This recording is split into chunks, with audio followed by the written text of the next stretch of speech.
हातमा विद्यालय विद्यार्थी शिक्षक कर्मचारी मैत्री एक ठान ऐन नलिकन फर्किँदैन।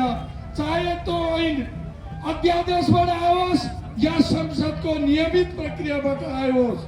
आदरणीय साथीहरू, यसपटक हामी भोलि र पर्सिका चाड पनि सडकमै मनाउँदैछौँ। रामनवमी सडकमै मनाइँदैछ, चैते दशैं सडकमै मनाइँदैछ। यसपटक हामी चना खाएर चैते दशैं मनाउँदैछौँ, किनभने यी चाडहरू फेरि फेरि आउँछन्। तर शिक्षा एउटा अग्रगामी शिक्षा ऐनका लागि गरिने यो आन्दोलनलाई हामी अन्तिम आन्दोलन बनाउन चाहिरहेका छौँ, अन्तिम आन्दोलन बनाउन गइरहेका छन्। त्यसकारण वार्ता हुँदैछ, आन्दोलन टुङ्गिँदैछ भन्ने खालका भ्रमहरूमा, लेखाइहरूमा, समाचारहरूमा विश्वास नगर्न पनि म यहाँहरूलाई हार्दिक अपिल गर्दछु। आम नेपाली शिक्षकको भावना बुझ्न सिंहदरबार बानेश्वरमा भएको संसदलाई पनि हामी आग्रह गर्दछौँ। उहाँहरूले भनेको सुन्दैछु, संसद बन्द छ, हामी ऐन त ल्याउन चाहन्छौँ तर विधि सम्मत तरिकाबाट ऐन आउन सकिरहेको छ, सक्ने अवस्था छैन। मलाई बडो अनौठो लाग्छ। हामी त 20 गते आन्दोलनमा, माघ 20 गतेबाट आन्दोलनमा छौँ। माघ 20 गते त संसद चलिरहेकै थियो। वैशाखको 10 गतेसम्म चलाउँछु भनेको संसद हामीले काठमाडौँ केन्द्रित आन्दोलन सुरु गरेपछि हठात किन बन्द गर्नु पर्यो? यसको जवाब कसले दिने हो? त्यसकारण यो संसद बन्द गराइ पनि षड्यन्त्रपूर्ण तरिकाले गरिएको छ। संसद खोल्नुहुन्न भने अध्यादेशबाट भए पनि हामीलाई ऐन चाहियो, तर ऐन चाहियो। होइन भने भोलि संसद खोल्दा, पर्सि संसद खोल्दा आकाश खस्दैन, धरती पल्टिँदैन। पर्खे अधिवेशन चैत्रमै सुरु गर्दा संविधान विपरीत पनि हुँदैन भनेपछि तपाईँ किन संसद खोलिरहनु भएको छैन? किनभने उहाँहरू विद्यालय शिक्षा ऐन दिन चाहिरहनु भएको छैन। खाली शिक्षकको आन्दोलनलाई डिफ्युज गराउन, कमजोर गराउन, जसरी हुन्छ फटाइफुलाई भुल्याउन मात्रै खोजिरहनु भएको छ। उहाँ अब राजनीतिक नेताहरूको, राज्यका पदाधिकारीहरूको बोलीमा हामी पत्यार गर्दैनौँ, काममा मात्रै पत्यार गर्छौँ। भर्खरै मेरो व्हाट्सएपमा एउटा शिक्षा मन्त्रालयबाट वार्ताको आह्वान भनेर इमेल आएको छ, व्हाट्सएपमा आएको छ। यही मञ्चबाट तपाईँ साथीहरूलाई साक्षी राखेर त्यो वार्तालाई म खारेज गर्दछु। हामी वार्तामा जाँदैनौँ, वार्ता आवश्यक पनि छैन। उहाँले संसद राखिदिनुहोस्, संसदबाट, समितिबाट ऐन तयार गरेर जारी गरिदिनुहोस् भन्नु हुँदैछ। 158 संविधान संसदले 1750 भन्दा बढी बुँदामा संशोधन हाल्नु भएको छ। त्यसलाई मिलाउन समय लाग्छ। तपाईहरू जति पढे लेखेको म नहुन सक्छु, तपाईहरूको जति क्षमता नहुन सक्छ माननीय सांसदज्यूहरू, तर त्यो 1758 बुँदा म 72 घण्टामा सूचीकृत गरिदिन्छु। मलाई थाहा छ तपाईहरूको अलिअलि बोसो लागेको छ, शरीरमा अल्छीपना बढेको छ, हामी जति खटेर काम गर्नुहुन्न, हामी जति प्रतिबद्धता पनि छैन। त्यसैले मेरो 3 दिनको साटो तपाईहरूलाई 7 दिनको अवधि दिन्छौँ हामी। 7 दिनमा त सक्नु होला नि, त्यसलाई सूचीकृत गर्नुहोस्। होइन भने अध्यादेश ल्याउँ, अध्यादेशको कन्टेन्ट, अध्यादेशको विषयवस्तु के हो त्यो बारेमा छलफल गर्न हामी आउँछौँ। के अध्यादेशबाट के नियमित विद्यालयमा विद्यालयहरू मर्जिङको अवस्थामा पुगेका छन्, कस्ता खालका विद्यालयहरू बनाउने यो एउटा विषय बनिरहेको छ।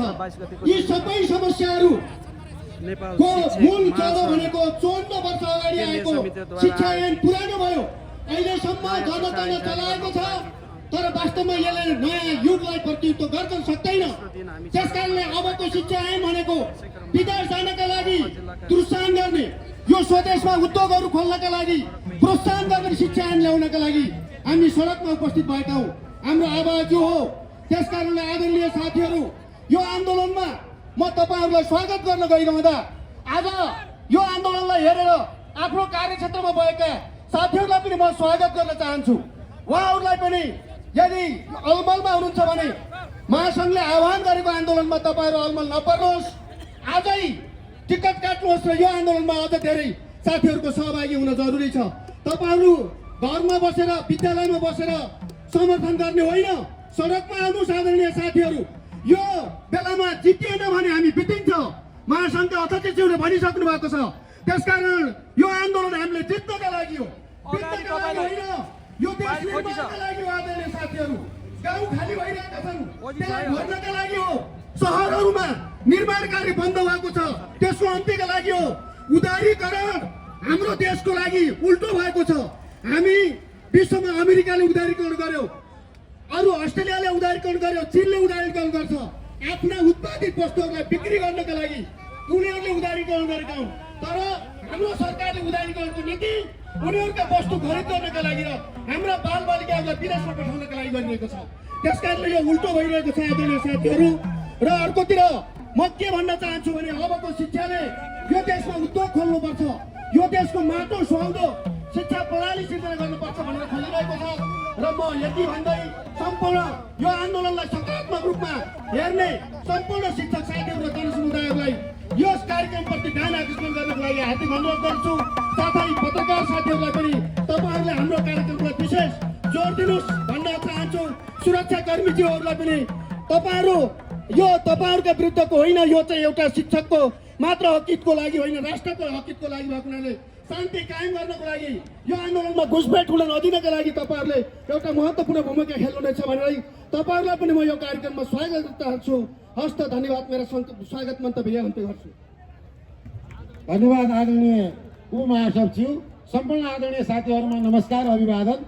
यसपछि संक्षिप्तमा यो आन्दोलनको बारेमा आफ्नो भनाइ राखिदिनु हुन नेपाल शिक्षक महासङ्घ राष्ट्रिय समितिका आदरणीय अध्यक्ष लक्ष्मी किशोर सुवेदीज्यूलाई हार्दिक अनुरोध गर्दछु। धन्यवाद मदन सर। नेपाल शिक्षक महासङ्घ राष्ट्रिय समितिका उपमहासचिव अर्थज्यू, कार्यक्रमको अध्यक्षता गरिरहनुभएका नेपाल शिक्षक महासङ्घ राष्ट्रिय समितिका सहअध्यक्ष एवं आन्दोलन परिचालन समितिका संयोजकज्यू,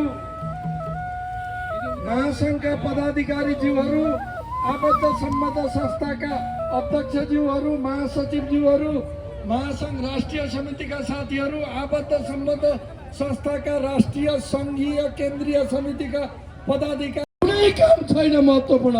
सबभन्दा पहिलो काम यही आन्दोलन सफल गर्नुभएको हुनाले चना र पानी खाएर, मकै र भटवास खाएर भए पनि हामी कालबाजुको आन्दोलनमा डटिरहन्छौँ भने प्रतिबद्धता गर्न पनि यहाँहरू सबैलाई आग्रह गर्दछु। सुन्दैछु केही शिक्षकहरू बडो नम्बर बढ्छ, सिप सिकिन्छ भनेर तालिममा गएका छन् रे। केहीलाई देश दर्शन गर्न मन लागेको छ, शैक्षिक भ्रमणमा गएका छन् रे। अविलम्ब त्यो ठाउँबाट फर्किन म सबै शिक्षक कर्मचारी साथीहरूलाई आग्रह गर्दछु। आन्दोलन चलिरहेको बेला आन्दोलनको विपरीत काम गर्ने र निर्णय गर्ने भनेको आन्दोलनका दुश्मनहरू हुन्, आन्दोलनका शत्रुहरू हुन्। त्यो गर्ने सुविधा कसैलाई छैन। र तालिम चलाउनेहरू, तालिममा सहभागी हुनेहरू, एसएलसीको कापी परीक्षण गर्नेहरू र गर्न खोज्नेहरू सबैलाई आन्दोलन विपरीत नलाग्न पनि म चेतावनीका साथ आग्रह गर्न चाहन्छु। र आदरणीय साथीहरू, अब आजको दिन हाम्रा आदरणीय आबद्ध सम्बन्ध संस्थाका महासचिवहरूले बोल्नुहुनेछ, महासङ्घका उपाध्यक्षहरूले बोल्नुहुनेछ, केही छुटेका नेताहरूले पनि थप बोल्नुहुनेछ। ध्यानपूर्वक सुनिदिएर यसपटक अरू सबै कामलाई बिर्सेर, अरू दुनियाँ बिर्सेर आन्दोलनको दुनियाँमा मात्रै रमाउन र जम्न हार्दिक आग्रह गर्दै बिदा लिन्छु। धन्यवाद, नमस्कार, अभिवादन, क्रान्तिकारी अभिवादन, लाल सलाम, जय नेपाल। धन्यवाद आदरणीय अध्यक्षज्यू। यसपछि 3 मिनटभित्र सम्बोधन नगरिकन आफ्नो भनाइ राखिदिन हुन मधेसी शिक्षक फोरमका महासचिव विक्रम झालाई अनुरोध गर्दछु र माध्यमिक शिक्षक युनियन स्कुलका ज्ञान प्रसाद भट्टराईज्यूलाई तयारी अवस्थामा रहन हार्दिक अनुरोध गर्दछु। धन्यवाद अर्थ महासचिवज्यू। र आज यस आन्दोलन परिचालन समितिका अध्यक्ष तथा आजको अध्यक्षता गरिरहनुभएका सह-अध्यक्ष आदरणीय नानु महाप्रजुलीज्यू, शिक्षक महासङ्घका उपाध्यक्षज्यूहरू, महासचिवज्यू र उपमहासचिवज्यूहरू र राष्ट्रिय समितिका सम्पूर्ण पदाधिकारी मित्रहरू र 77 जिल्लाबाट पाल्नुभएका शिक्षक महासङ्घका जिल्ला अध्यक्षज्यूहरू, जिल्ला सचिवज्यूहरू र यहाँ उपस्थित हुनुभएका सम्पूर्ण शिक्षक शिक्षिका नेता मित्रगणहरू र यहाँ उद्घोष गरिसक्नु भएको छ शिक्षक महासङ्घका राष्ट्रिय अध्यक्ष श्री लक्ष्मी किशोर सुवेदीजी। यहाँ त हामी जितिन्छ, यहाँ त हामी बितिन्छ र हामी जसरी भए पनि शिक्षा एक थान हातमा लिएर आफ्नो विद्यालय फर्कनेछु। र म के भन्न चाहन्छु भने पहिलो सरकार, अन्ध सरकार र कालो सरकार यहाँ गुरुहरूको सागर आइसकेको छ। त्यो सागरमा तपाईँहरूलाई यो बेलमा अवश्य नै बगाएर खाल्टोमा लगेर झाँक्नेछ र हामी अवश्य नै शिक्षा ऐन ल्याएर छोड्नेछौँ। जबसम्म शिक्षा ऐन आउँदैन तबसम्म हामी चाहिँ यो सडकको आन्दोलन छोड्नेवाला छैन। आदरणीय मित्रहरू, अहिलेसम्म शिक्षामा भएका सबै किसिमका उपलब्धिहरू आन्दोलनको मार्फत नै भएका छन्। यी कुराहरू यहाँहरूलाई अवगत नै होला। तर शिक्षा ऐन अवश्य नै आउँछ। हाम्रो आबद्ध संस्थाका अध्यक्षज्यूहरू र हाम्रो शिक्षक महासङ्घका सम्पूर्ण पदाधिकारीज्यूहरू लागिराख्नु भएको छ। हामी सबै लागेका छौँ। अवश्य नै शिक्षा ऐन लिएर हामी घर फर्कने नै छौँ भन्दै म आफ्नो 2 शब्द यही अन्त गर्न चाहन्छु।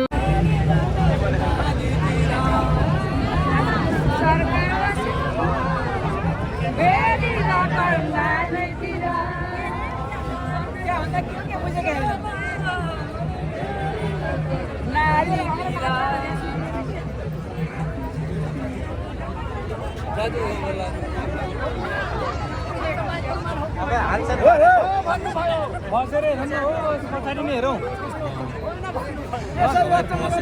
बसाउन अगाडिका साथीहरू बस्दैन, यसो पछाडि हेर्नु पर्ने भयो। पछाडि बस्नु हजुर आउनु नपर्छ क्या के मतलब।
आन्दोलन परिचालन कमिटीको तर्फबाट पनि हार्दिक न्यानो अभिवादन गर्न चाहन्छु।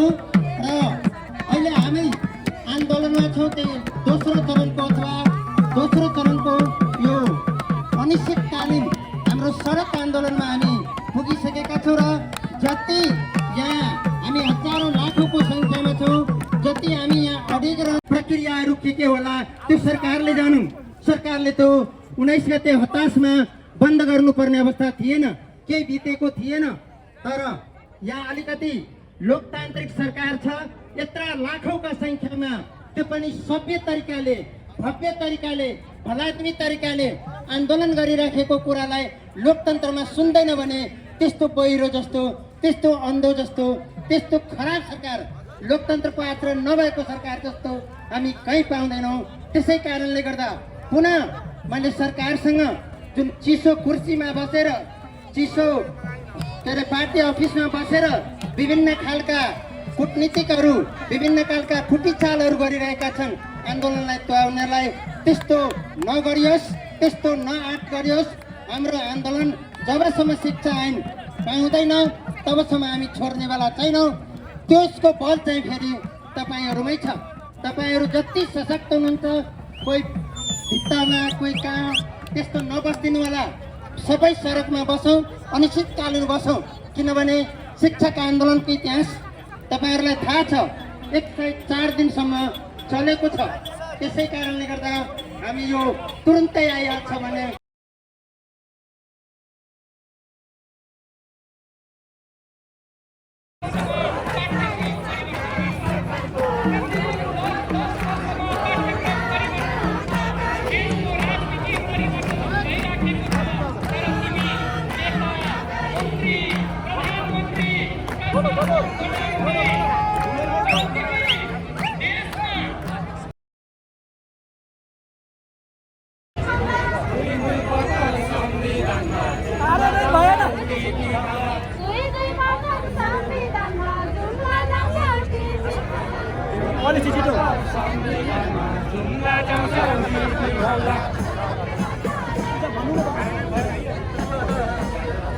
कार्यान्वयन भएन, जुम्ला जान्छ